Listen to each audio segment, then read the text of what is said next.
Joseph Scrimshaw. I do comedy and I'm a big geek. My name is Molly Glover. I also do comedy and I'm a big geek and am a girl. To boot. When did that happen? I know. I had no idea. Sleeping out. My name is Tim Wick. I also do comedy, and I'm a geek. Almost an afterthought. So Tim and I, with various partners like Molly, have done over the last few years, we skipped last year, but over the last few years have done a series of panels about comedy in general and sometimes with a more specific topic. We want to talk a little bit about how comedy kind of functions or in the geek world and with kind of geeky topics and pop culture topics. But since it's been a long time since we've done kind of the first couple of panels we did about comedy, we talked just a little bit about comedy theory, about like how comedy actually functions, what its purpose, how it works, and a couple of kind of theories about that. So we wanted to start with that, and then we'll get into some of the geekier stuff.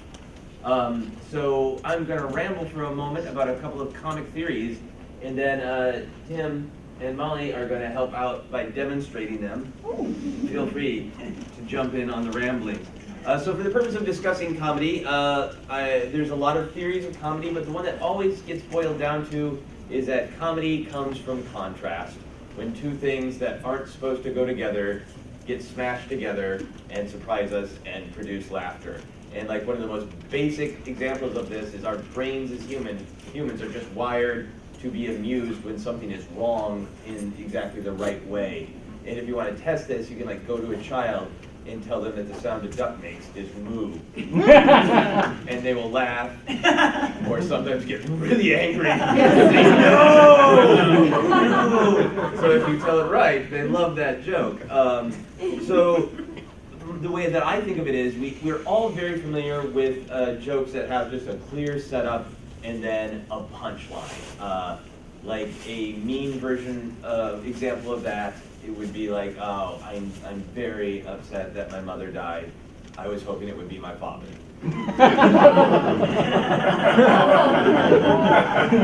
One line sets up an expectation and a mood, and then the next line breaks it and surprises us. The funny thing is, Molly said that, and it's not a joke. Yeah. Anyway, I Which guess, is funny I if guess you it's know not me. funny. Earlier today, or? No, Just in general frequently. with my life. Okay. My mother's alive. It's okay, everyone. Yay, we'll stick to Mother's Day. Yeah. So with a spoken line, it's very clear to us of the setup with an expectation and then breaking it and the contrast in between. I think the more complex version of this, which I really enjoy watching when I'm seeing comedy, is that almost everything we laugh at has a clear setup line, even if it's not spoken. And often the clear setup line is just a cultural agreement, a thing that we always all believe to be true, and then that's broken. So, like, for example, many years ago, it was very, very funny to see a man in a dress, because we had the cultural agreement, the setup line, that men don't wear dresses.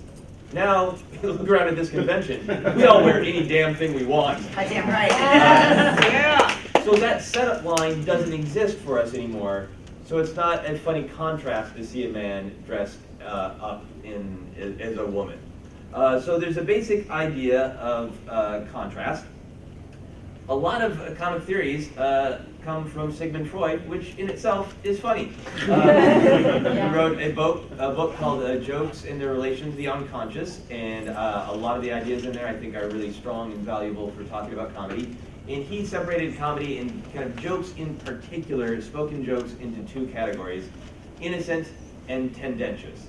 And to him, he meant innocent was anything that was just wordplay, that was just a kind of little surprise that didn't mean anything. So like the example of the duck saying moo, that's an innocent joke. It's just breaking an expectation, but it doesn't mean anything. That's not like a deep cultural commentary like, kid, I'm trying to teach you something about the world in this moo duck joke. Get it about ducks, kid. Yeah. And then the example about which parent you would prefer to die is an example of a tendentious joke where maybe something really deep and honest and maybe even kind of horrible that you can't just come out and say blatantly, you can package in a joke.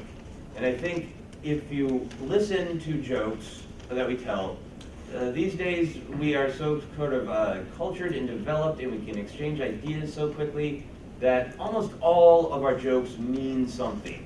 It's very hard to find an innocent joke.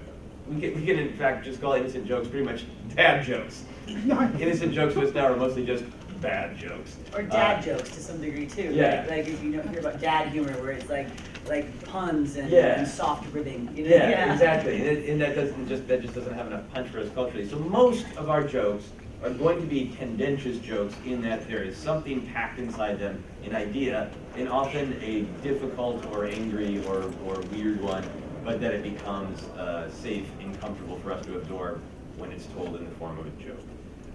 And to go along with that idea, in particular the idea of tendentious jokes, of things that are kind of maybe scary to say even in the packaging of a joke, Freud offered the theory of the joking envelope.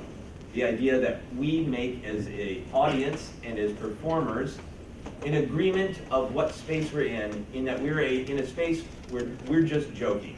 So oftentimes in a show, this agreement will be made literally between an audience and a performer. But we also have all these joking envelope pockets just in our lives.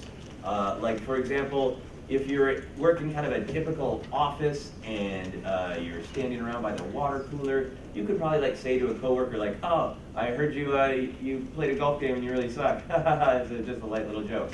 But if you were like in a business meeting and it was a very serious crisis and you raised your hand, it's like, "By the way, Bob sucks at golf." That would be unacceptable because we know socially that's not the space where we've agreed that jokes can happen. So we won't hear them as jokes now. Now we'll hear it sort of like maybe the vicious truth behind them. Whereas when we're in the joking envelope, we've agreed this is just a joke. Maybe it means something, but we've all agreed that we're here to joke. So it frees us up to laugh at it and not worry about the depth or the truth behind that. And the way that I like to demonstrate this concept of the joking envelope is to have volunteers. Oh, hello. I would love to volunteer. I volunteer as tribute. Yay! So could you guys stand up? Oh, I see them. I thought I can. Do you guys, this should be easy for you guys since you are both vilification tennis Woo! professionals. Do you agree to be in the joking envelope? I do. I think he just Agreed. married you. To be in the joking on. I agree also. Okay, and what I'd like you to do is say the nastiest thing that you can think of to say to one another in an effort to generate laughter. Since you've agreed that it's just a joke, you're in the joking envelope, it's all fine.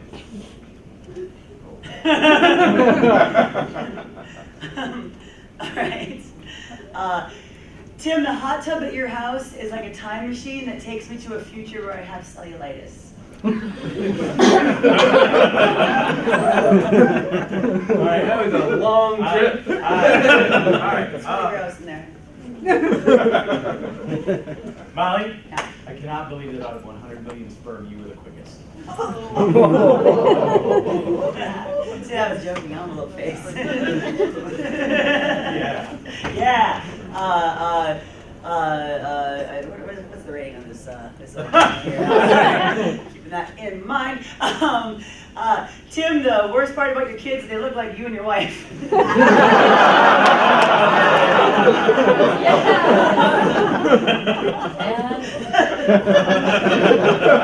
This is great. I can see other people's Yeah, jokes. I know, Molly, yeah. Molly, I hear your mom drove across 35W once.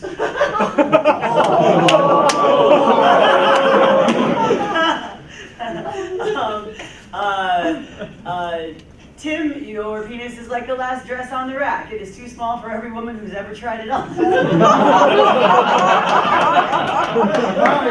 Molly, I understand your husband, Nick, Yeah. was fired from the sheep farm because too many of them were starting to look like him. So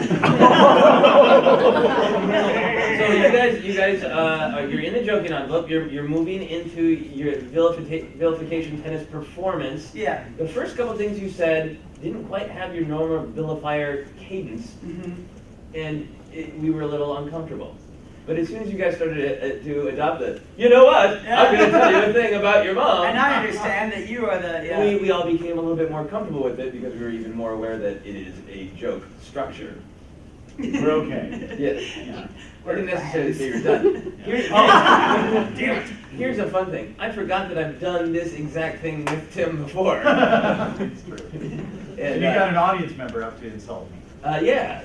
And they said, Tim, you're not very funny. I forgot about that part. It still stings. I now know why you were crying the other day.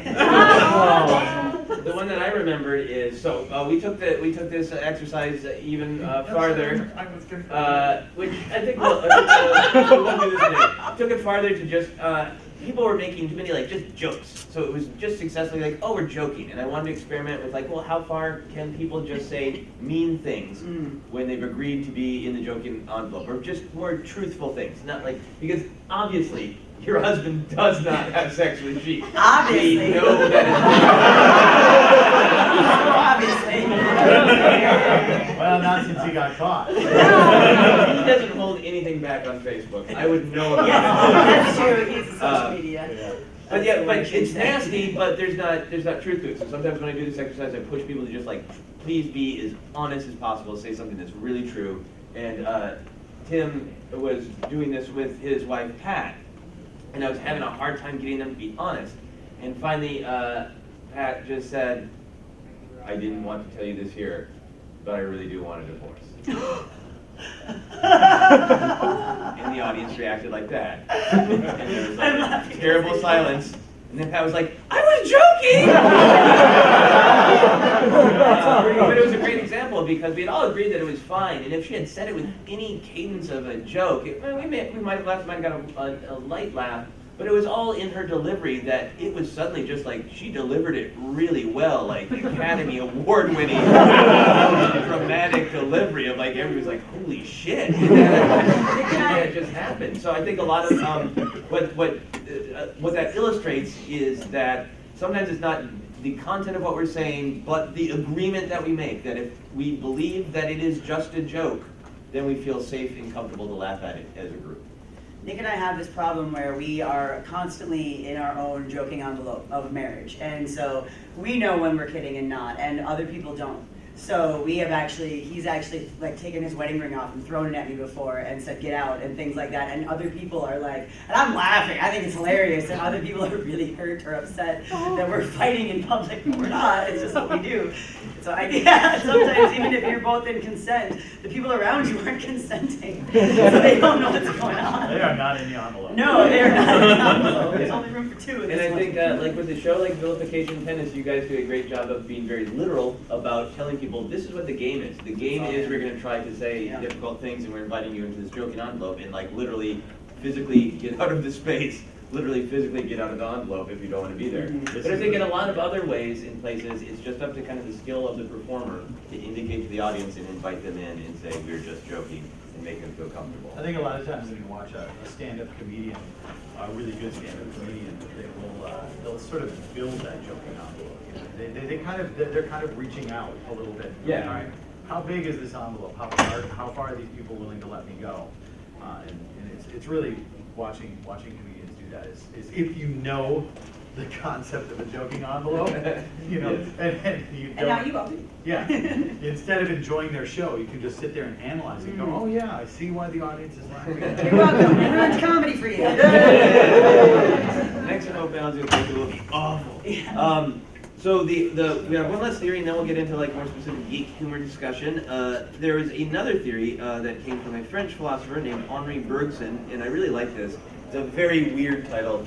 He thought that most humor came from the incrustation of the mechanical on the living versus Elan Vital. Oh, sure. That's clear to all of us. Just exactly what that means. No one of the Germans. I know all those words. So Elan Vital is just, I think it's literally a live spirit. I don't know, I might be getting that wrong. But it's the idea that we as humans are flowing and organic. And in our natural state, that's what we expect things to be. We expect them to be flowing and organic. But so many of the structures in our life and our culture are things that kind of take what we expect to be a wavy line and straighten it out and have this sort of mechanized control over our lives. And when I first learned this theory, it was long before like autocorrect, and it took me a little while to wrap my head around it. But autocorrect is a perfect example of what he's talking about. We have this like spirit as humans of like, we have these devices. We can say anything we want. We want to say a beautiful thing, and then against our will, the mechanic literally encrusts on us and turns our beautiful statement of like wishing our mom a happy birthday into a dick joke against our will. Because autocorrect just changes it.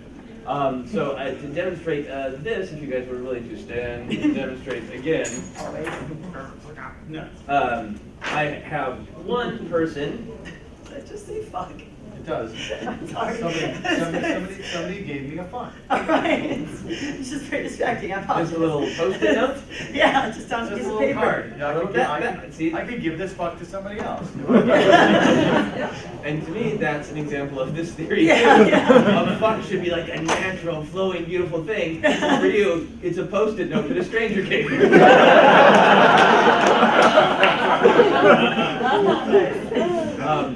So for this exercise, Molly is going to only be allowed to say one short phrase. What short phrase would you guys like Molly to say? Cowabunga. Okay. Tim is going to ask her all sorts of questions. Desperate questions. You need the answers from Molly. Molly, you can only respond with cowabunga. Hey Molly, how you doing? Cowabunga. That's great. Look, I just awkward, but can you tell me where the bathroom is? Cowabunga. Okay, cowabunga means that direction. I understand. Cowabunga. Okay, good. But the direction you pointed is like the door outside the hotel. So am I supposed to go out of the hotel? Cowabunga. In the bushes? Cowabunga. The bathroom outside the hotel. I mean, I really need it now. And is the door to the bathroom outside the door of the hotel? Cowabunga. Cowabunga. Cowabunga. Right. Yeah, I got that part. Cowabunga. So, is it down the hall? Cowabunga. Okay, down the hall. Cowabunga. Great. And then, how far down the hall? Cowabunga. Stay standing. So Molly was demonstrating a little bit of the incrustation of mechanical on the living, where you're only going to get this reaction, this mechanical reaction, while Tim is flowing and free. He's a beautiful free man who needs a bathroom. But he can make it even more mechanical by not adding any emotion or impression, because you were communicating quite successfully. Yeah. Really, for the most part, Tim could have just gone over there in the bushes. You kind of told him what to do. This time, pick a tone, pick a rhythm, and give him nothing else, no matter what he asks of you. All right. All right. Hi, I'd like to buy a car. Cowabunga. Okay, good. Do you have, I'm looking for a sedan. Do you sell sedans? Cowabunga. Right, I forget, is it, sedan, is that a one door or a two door? Cowabunga. So, it's a two door, Cowabunga. it's four door. Cowabunga. Okay, which one of these cars is a sedan? Cowabunga. These cars are cowabunga, so if I look at the cars and try and figure out which, if one that's a cowabunga Cowabunga. is a sedan. Okay, good. Cowabunga. So, Toyota makes a cowabunga. Cowabunga.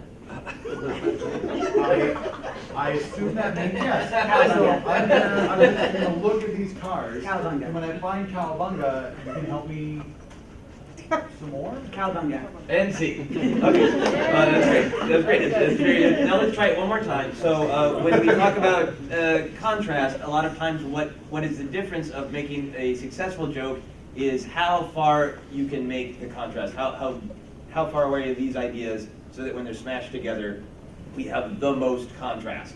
So that was really good. You were clearly very alive. You were very flowing. You needed a thing. You were getting nothing. So on one side we have woo, I love it, and this side we have so nice contrast. So we want to now increase that. So you keep doing exactly what you're doing. No emotion. Tim, I need you to need something so bad. There's a person dying on the street. Okay. You need it. You have to have this answer.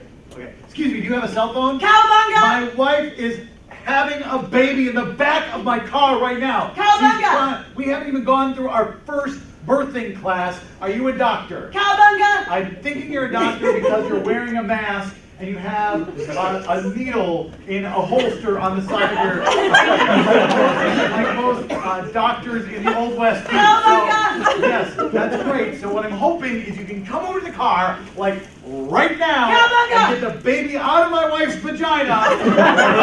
Cowabunga! If you don't, it's gonna be, I feel it's going to be bad. I really don't know what I'm doing. I fainted at the sight of blood. Cowabunga! I nearly fainted when she told me she was pregnant. Okay, So, keep going, but ask her direct questions. Look her in the eye and ask her direct questions about your problem. are you a doctor? Do Cowabunga! you have a cell phone? Cowabunga! Do you know how to drive a car? Cowabunga! Can you even understand what I'm saying? Cowabunga! Are you from Mars?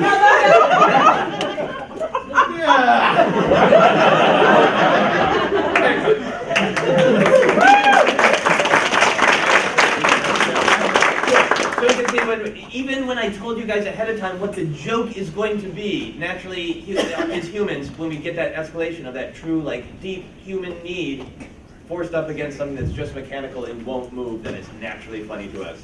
So good job, philosopher Henri Bergson, who thought of that.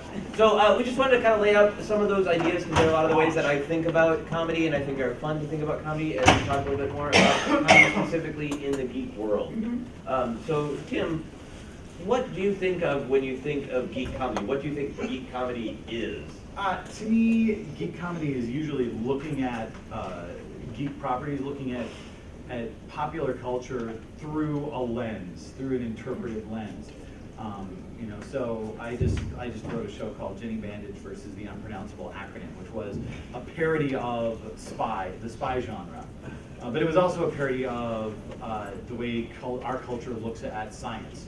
So all of my spies were scientists trying to stop people from believing in bad and stupid science. So, but it was looking at that cultural thing that we understand of the James Bond movie, and then layering on top of that, well, okay, now these people aren't spies; they're scientists who are kind of playing at being spies.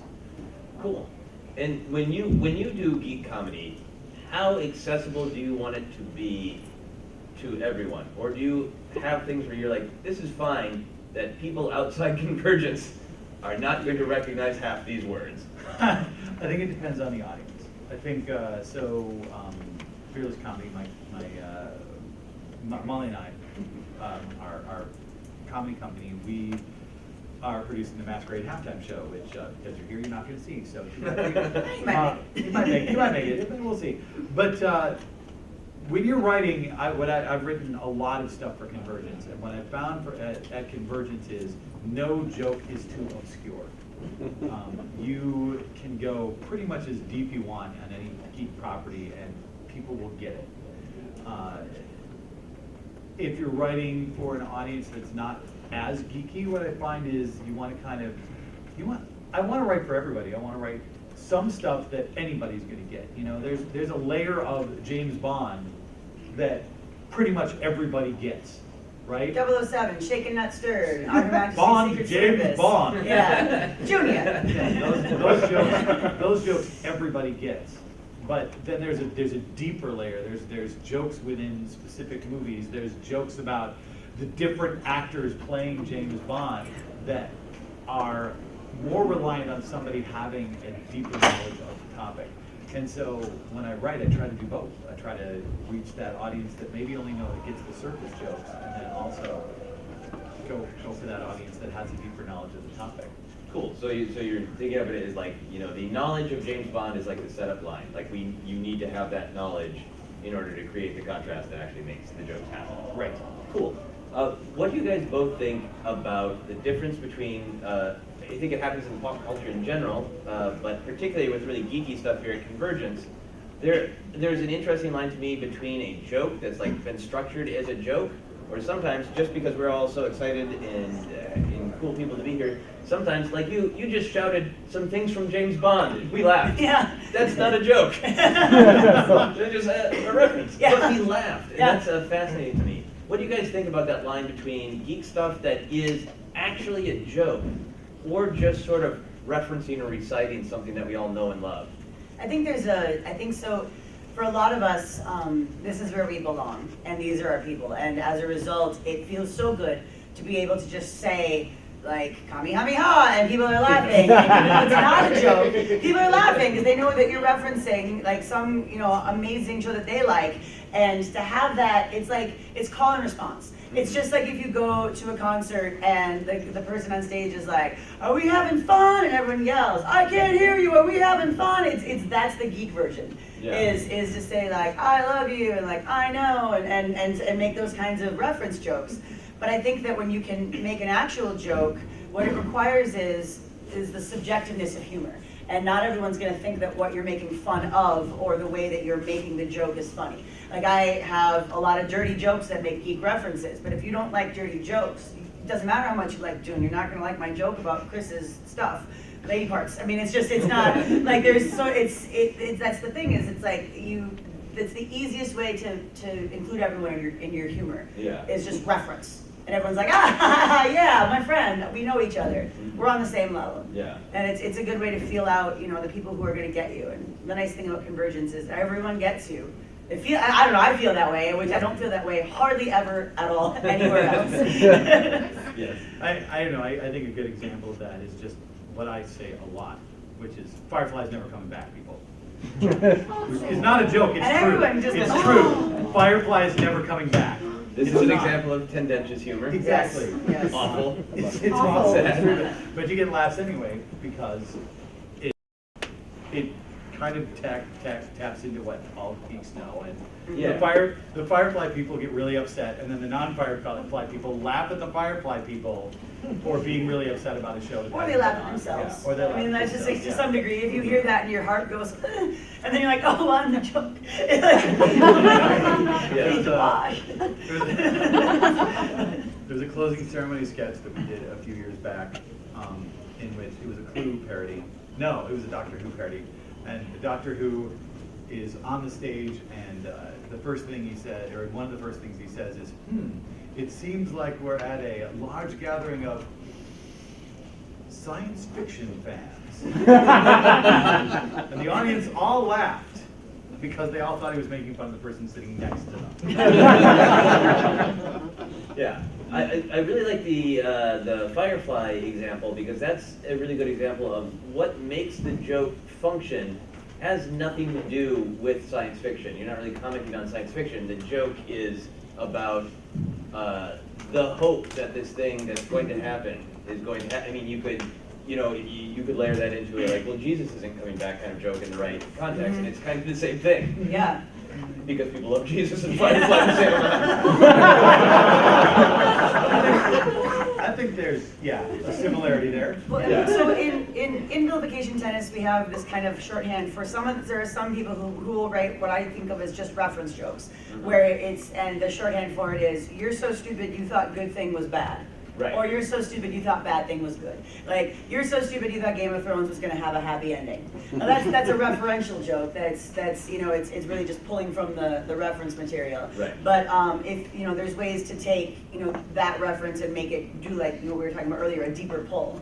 And I feel like sometimes the deeper pull is easier to make into an actual joke as opposed to just reference. But there's no better way. I mean, it's all about what you think is funny, and I don't think that finding that you think bad thing is good joke funny makes you any less comedically inclined, or that your humor is less refined or anything dumb like that, because it's just whatever makes you laugh, and I think that comes from a very instinctual place. Something you can't really teach. You can't really learn to like something that doesn't make you laugh. Either it does or doesn't. It's kind of instinctual. Yeah. For me, I like thinking about jokes this way because there's the layer of you can laugh. And then for me, it just helps me think about the world and process the world a lot. Because, and I don't mean it as like one joke is better than the other, but just the difference of like I think of those like kind of jokes, the Game of Thrones is going to have a happy ending, Yeah. you're so stupid. The joke is that the person is stupid, and then I think of those as like joke holes. And sometimes when I'm writing, I'll just be like, I know there'll be that kind of joke there, and I'll go in and put the actual content in. So we already know that the joke is just kind of stupid, but then I'm really fascinated by things like the Firefly one, because it can be a quick laugh, it can seem like such a simple thing, but it opens so many doors of things to think about. If you stop and analyze was that funny to me, you get to open all these doors of, well, we have a kind of group thing where we do hope a television show is going to come back. What does it always also say about us as a community that we have disagreement about whether this thing should or should not come back? Yeah. And what does it mean that one person thinks it's really funny that a bunch of us want this to come back? And I think the more sort of nuanced the joke is, the more it can tell us kind of about ourselves in a really broad way, or in the example of Convergence, like in a community way. And over the years of doing comedy at Convergence, it's fun to see like things do change and shift what people find funny, because we're changing and shifting as a culture in a little Convergence culture. I think a lot of times too, so many of us, if not all of us, grew up being bullied or at least, teased and made fun of, and especially for the things we love. Yeah. And particularly like because of the things we love. And so to be able to be in a safe place where we all are making fun of ourselves in that way, and we know we're all included. Like, I mean, Doctor Who saying I can smelling science fiction fans. It's like, I'm taking 2 baths a day while I'm here, but I can still laugh at that and not be like, excuse me, I smell lovely because Yeah. It's still funny, and I know it includes me, and that's all right. And so it's like we're all teasing each other together, because I think that's why there's been times when people have come out from the outside before there was such strict badging, and they've people have gotten upset because it's like the idea of looky-loos, people coming just to kind of do what they always do, make fun of us. Yeah. And it's not like they're here to be part of it, which is one of the reasons we keep that, we don't do day passes. And there's a lot of reasons, but it's the idea that we're all in it together, so that's why we can have these kind of jokes here. Right. I think there's a big difference between like these people who are kind of in the community, have been here for a long time, looking at like a really funny, weird cosplay and laughing, and we as a culture can know that's a laugh of appreciation, of recognition. Yeah. But then like sometimes when a snarky photographer comes in and is like, look at this asshole. Yeah. You can tell that that's laughter is coming from ostracizing the person. Exactly. Well, I think what I enjoy about Convergence is over the years, we've developed a language of the con, and I think that people who haven't come here as long might not get all of it, but the great thing is other people explain it to them. So, Yeah. So if, the whole Connie Mark II narrative that's going on this year, if you think there were people at opening ceremony who had no idea who Connie Mark II was or who Connie was, and there are probably people in this room who don't know that. But the thing is, you can ask somebody, and the odds are there are going to be people that are going to be able to explain that narrative to you and start giving you that cultural knowledge that makes the jokes that are going on entertaining and interesting and fun. Cool. So one question for you guys, and then we'll do some more interactive stuff. How do you feel that the transition has been from things used to be? How do you think geek jokes work now that things like Star Wars and Star Trek are not like weird little closeted things? Yeah. They're like, or like superheroes are a great example of like, people used to generally not know Iron Man. Now he like drives a large part of our economy. Like, not just for geeks anymore. He's like a huge cultural force. Yeah. He's like financially important to our country. So there's that larger awareness in the world of just pop culture and things that used to just be kind of geeky. How do you think that changes for the comedy that you make? That larger I think knowledge. It allows me to write comedy about geek properties and not worry about whether or not I'm going to be able to find an audience. A few years ago at the Minnesota Fringe Festival, I co-wrote a show with Bill Steitler called The Complete Works of William Shatner Abridged. And we dived into the life of William Shatner to get some information about Shatner into the show. But the fact is, we nearly sold out the house for almost every show, and I'm sure there were people in there who didn't understand anything. I know my kids went to see the show. They had watched maybe 1 or 2 episodes of original Star Trek. We had T.J. Hooker in there. They didn't have the slightest idea who T.J. Hooker is. But I'll tell you what, when every entrance T.J. Hooker made was on the hood of a car, they got that joke anyway. and so it was really nice that you could write that geeky stuff, and it really felt like there was a broad audience for it. Which is funny, because for me, it's really the opposite. It means that I feel more comfortable going with deeper pulls and more obscure properties and stuff, because it's like, okay, everyone gets Star Wars. There's gonna be Star Wars jokes. Like, Yeah. I want to do something else, because for me it's always been, there's this idea of the Dennis Miller quotient, because back when he had a show, and he said, like, if I can make one person laugh, it's worth it. Because even if no one else gets it, that one person, if they get it into them, it's so deep and it's so funny. And I love that. I love when I tell a joke and 2 people are dying. No, everyone else is just blank stares, and it's like, that wasn't for you, that was for those dudes. Like, because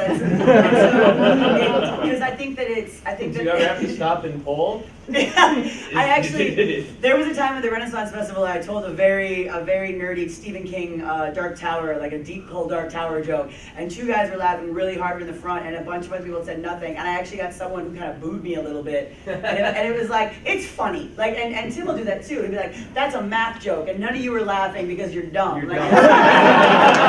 if you knew the math, you would be laughing so hard. I think it's good because it gives us a bigger audience, but at the same time, it also inspires us to recognize and I don't know what's like give gifts to the people who are there, who have deeper knowledge. I like the idea that sometimes the joke has to be explained. Yeah. In Jenny Bandage, there were jokes that I wrote where I wrote this joke for this person, and if this one person laughs at this joke, then hooray. And if anybody else laughs, it's a bonus. Yeah. There's a character, the Q branch in this show is Delta Branch, and they ask, why do you call yourself Delta Branch? And he says, because Delta changes everything. A lot of people in this room laughed at that. I wrote that joke for my mom, the math teacher, and my mom, the math teacher, laughed, and that's all that mattered. That's all that mattered was that mom, the math teacher, laughed. And that other people later were like, why was that funny? So did you turn to the audience and say, my mom will explain that to you later? No. What's the difference between doing a scripted play and like stand up or something? You have more interaction. Yes. Out of curiosity, can you pitch us your Stephen King Dark Tower joke? Oh, let's see if we can remember it. It was, you're so stupid, you think Ka is like a breeze. Ka's like a wind, so. It wasn't great, I'm not saying, but like, it was because I got challenged to write one, because I have a bunch of tattoos from it, and someone right before the show was like, but you can't write a Dark Tower joke. Cool. It's like, I'll try. Cool. Well, we're going to experiment a little bit with that. Couldn't write a funny one. Yeah, they did not have that. I'll point that out. Well, so the people who had the knowledge to understand it thought it was really funny, right? But funny enough, they laughed. I mean, Right. Why did the person boo? because he didn't get it, and people that like to heckle us. And Okay. as when people don't understand comedy, they tend to assume it's not funny and then boo and heckle, or they think they're funnier, so they're like, "Would have been funny if you said this." It's like, okay, well, they paid me to be here, not you, so shush, and we will continue. But I think that a lot of times, because humor is subjective, I won't argue with anyone or even really debate about what's funny and what isn't. So when someone will say to me, that's not funny, I'm like, okay, Yeah. conversation over. I don't have any way to tell you why I think it is. It's subjective. And I don't feel like debating subjective stuff. Cool. Yeah. So I want to try get an audience volunteer, and I want to try to do some experiments with how much knowledge is necessary to get a laugh. So I think we'll do it this way. What is something? Let's see if we can find something that you guys someone in the audience is knowledgeable about, a geek property that maybe a more obscure one that someone in the audience knows about that we don't. Maybe the 3 of us maybe don't know very well. Does anybody have a particularly deep love of a more obscure topic? If so, please raise your hand. Yes. Mm-hmm. Man from Uncle. Man from Uncle. Ooh, that's- Excellent. I know nothing. Do people in the audience know anything about Man from the Uncle? Man from the Uncle. So there's our first entry into it. Just get shit wrong. Okay. Tim, do you know anything about Man from the Uncle? No. I mean, it was an old spy show, I think, Okay. about spies. I know Uncle is an acronym. Okay. I don't know Because what there it are periods stands in for. it. Yeah. There's some periods in it. Okay. So, Dave, right? Yeah. Do you mind standing up in facing the audience? Okay.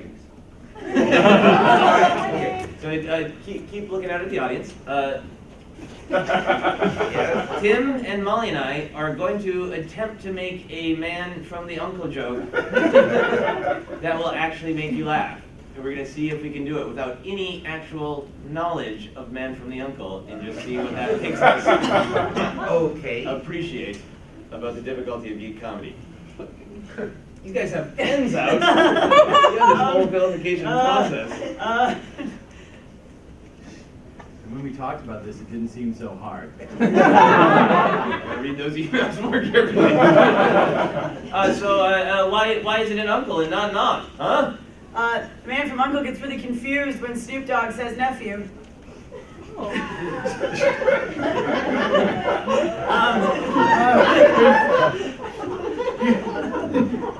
When you were Snoop a Dogg kid- is the best guest star on Man from the Uncle ever. Did you and your brothers, when you got into a fight when you were kids, and one of you shouted, "Man from Uncle"?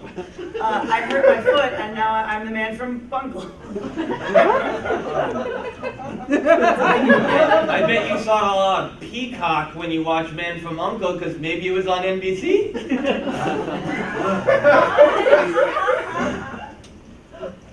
Boy,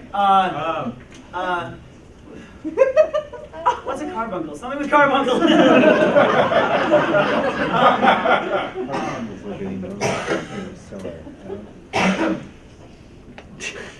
Man from Uncle Tom's cabin? There's gotta be What does something. Uncle stand for? Underground, Niagara, Charlie, lesbian. Everywhere.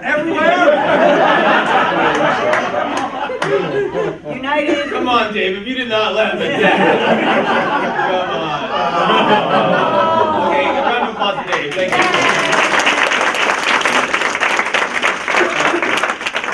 So I think that illustrates, improvisation is very hard. And also that I think geek comedy, all comedy, the knowledge base is needed, but with geek comedy it's even more bizarre and difficult if you don't share the knowledge base.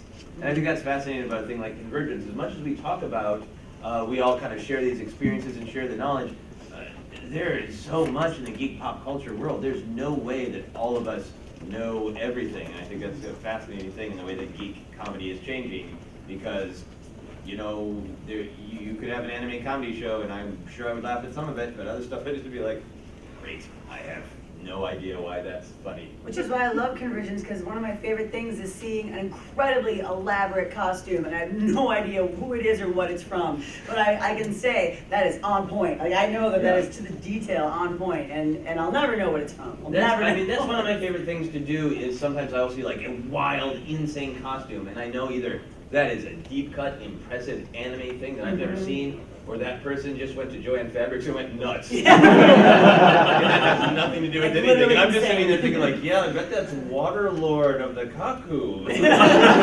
Like, no, it's just, I put on a boa, and I have some rings. I was standing at the cut counter for so long, and I saw it through time, and I went insane. Yeah, and sometimes I've asked people like, where it's from. It's like, I don't know. I'm a unicorn fairy dog keeper.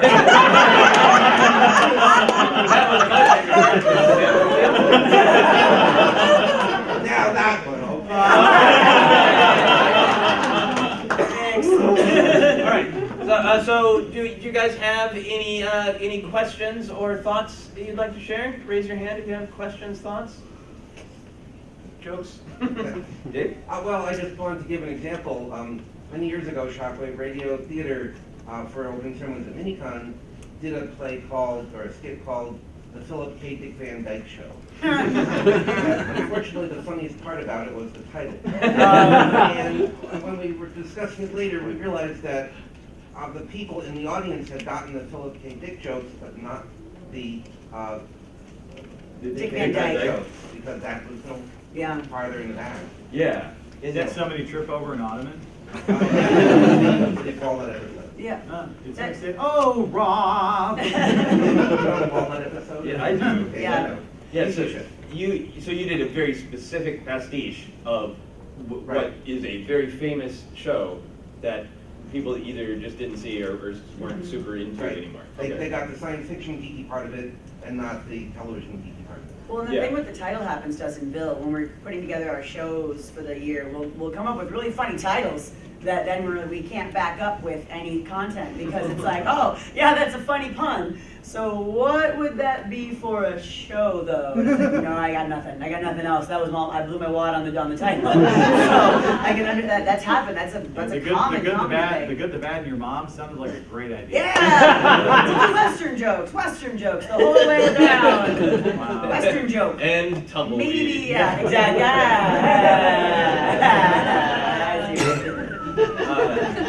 Yeah, and I think that's another example of why it's fun to like look at and think about how comedy works, because it helps you to think about not only like what are these two things I can smash together, but why am I doing it? Because if you have a point or a thought or an observation, that humor is going to be deeper and richer, and it's not just going to be tied to knowledge about a specific television show. I have two kind of related questions. It has to do with being offended in comedy. Many of the best jokes have been told with a bad attitude and are now kind of off limits. The ethnic jokes of various types. I mean, I had two uncles that one was Norwegian and the other one was Swedish, and they were constantly telling, the Norwegian was telling Swedish jokes, Sweden was telling Norwegian jokes, and we thought it was wonderful. Now, people are horrified when two people sit down and tell ethnic jokes on each other. That was the one thing. I have not tended to find the ethnic jokes a problem, but there are two comedians that I have found particularly offensive that other people don't seem to. All right. Don Rickles and Jerry Lewis. Because I get the feeling with their humor that they are ridiculing their entire audience. That they have no respect whatsoever for the people that are listening to them. And that bothers me. Yeah, so I don't know if everybody really heard clearly discussing what is offensive, and particularly there's the ethnic jokes, and that's just, I think that's just culture moves in a big part of the culture. Is like we're not in that joking envelope. We don't want to make jokes about that. That's not how we want to process those ideas right now. But then the second part that he was mentioning that he finds Don Rickles and Jerry Lewis offensive, and I think you're saying a very good thing that we as an audience. We make a relationship and we look into somebody's eyes and body language and we make a decision of, do I think that person maybe means that? And especially like John Rickles, whose trade is insults, if he successfully makes it a game, like I think Bill 10 is very good at making it a game, and you believe those people don't mean that it's a game, then it's funny. But if you see something just behind their eyes, we're like, I think he means that a little bit, it's immediately not funny. And I think that just goes to show like kind of what wonderful creatures humans are, that we have so much sensory information where we can just kind of look at someone's body language and tone of voice and something as complex as comedy, make a decision for ourselves about what is true. I think that's really amazing. Those are my thoughts on it. We have another question. We'll get right to you in just a second. Do you guys have any other? I think that with ethnic jokes especially, or racist jokes or sexist jokes or anything, things like rape jokes, all of that stuff that people find pretty universally offensive now. I mean, again, it's the joking envelope. At Bill 10, when we have our Buildification tennis, Tim will say that one of the first things he says is, if you are easily offended, you will be. And if you're not easily offended, you will be. Like, that will happen tonight, no matter what. So we're all in that envelope together and you're given the chance to leave. But when it's just two people telling those jokes, other people around them, again, it's like when my husband and I play fight. You guys aren't in the envelope. So to you just see people being racist to each other. You don't realize that they've agreed to consent to that. And so that's the difference, I think. I think on that subject, we should talk about a comedy punching up and not punching down, or at least punching across, in the sense that if a joke is taking someone down or handling an offensive topic, it should be taking down the people in power or the people who are causing harm. So, like, for example, the racist joke has moved into the venue that we're making fun of racist people now, not about we're not making Sure. fun of race or ethnicity. You're so racist, you told this joke. Yeah, I think that's really good, and that's a phrase that's become really popular in sort of comedy circles that I think is a very quick shorthand for making comedy work better of punching up instead of punching down, which is great. This is something we talk about a lot in vilification tennis, rape jokes specifically. You know, where I always tell everybody, because I tell people in our show, you can tell a joke about anything you want, you just better make sure it's funny. Because if you're going to tell a joke about a hot button topic and it's not funny, well then you might as well not tell another joke because the audience is never going to laugh at you again. But when you talk about rape jokes, you know, I think most comedians are aware that if you're making fun of the rapist, that's okay. If you're making fun of the victim, that's where you're going to run into trouble. And that's again the example of punching up. It's punching the person that is the victimizer and not the person that is the victim. That's something that I think about a lot when I'm writing. Yeah, and I think punch up, punch down is great, but from my opinion as a comedian, and I know it's kind of a hot button issue, for me, I think there are getting to be some topics that, at least for right now, that they just shouldn't be crossed unless, like you guys do, explicitly say, we're gonna say really horrible things. Yeah. And just explicitly invite people into the joking envelope. Just you guys. I would never write a play with a rape joke in it. You know, and that's primarily what I write, is plays, and my plays are comedy, and I would never put a rape joke in it because I don't feel that I've established before that audience walks in that that kind of humor is something they're going to be in for. Yeah. As opposed to vilification tennis, where I feel we establish very strongly, this is the kind of humor that you're in for. And if you're not okay with that, now is a great time to go, and we're going to give you a little bit to make that decision. And then we're going to go there. Yeah. And I think it's great that you brought up the idea of punching across too. So it's not just as simple as like comedy's only function is to take down the high. But I think a lot of the geek references that we gave were about like everybody here smells. Here's punching across. That's because punching across because it's all of us. We all had. There was that one day for all of us. Yes. Yeah. And there will be again. Yes. For me, tomorrow. Stay away. I think, if not the first, maybe the first or second show of vilification tennis I ever saw was going full retard. And, Yep. you know, people were getting all offended about, talking about people with disabilities, and I laughed my fucking ass off all night, and I didn't find it offensive at all. And people, I don't know what it is, they think that they want to be paternalistic and protect us, and I know on a Facebook chat there were people that were telling me I shouldn't even be using certain references or language, and I told them they don't get to make that decision for me. I'm not a big fan of the word "should" in comedy. Yeah. Just not a big fan of it. I think that it's because it's subjective. You can't really say should or shouldn't. I think that it's just a matter of you don't have to find it funny. Well, they Yeah. didn't even understand the reference. Exactly. Thing, but I don't, in that sense, I don't think anything off limits. But Right. a lot of people that I know that are disabled, they're some of the funniest people I've ever known. I would agree with that completely.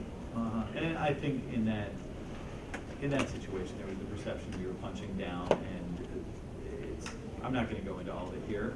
I don't regret that show. I don't regret what we did, but we might have been able to brand it better.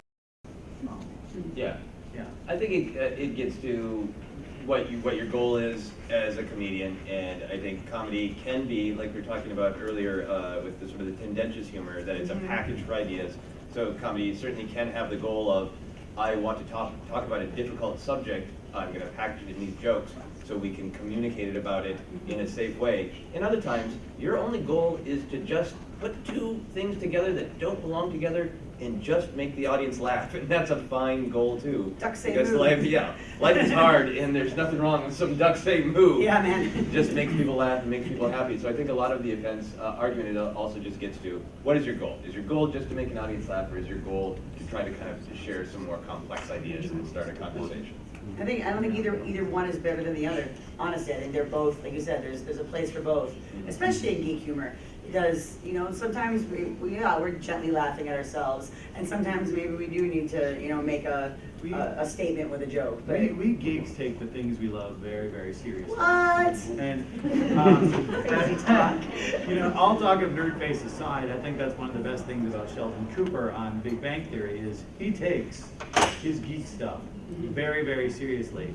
And we all need to look at him and go, yes, we absolutely do. We take our geek stuff very, very seriously. And the thing about geek humor is kind of, I think, breaking through that and saying, you know, let's all laugh at the stuff we take really seriously Yeah. together. And the fact that we take it seriously. Yeah. And yeah. We should laugh up. I was going to say wrap up. It said laugh up. Let's all laugh I'm exhausted and can't wait to be drunk. Do we have any final questions, or should we just end it on can't wait to be drunk?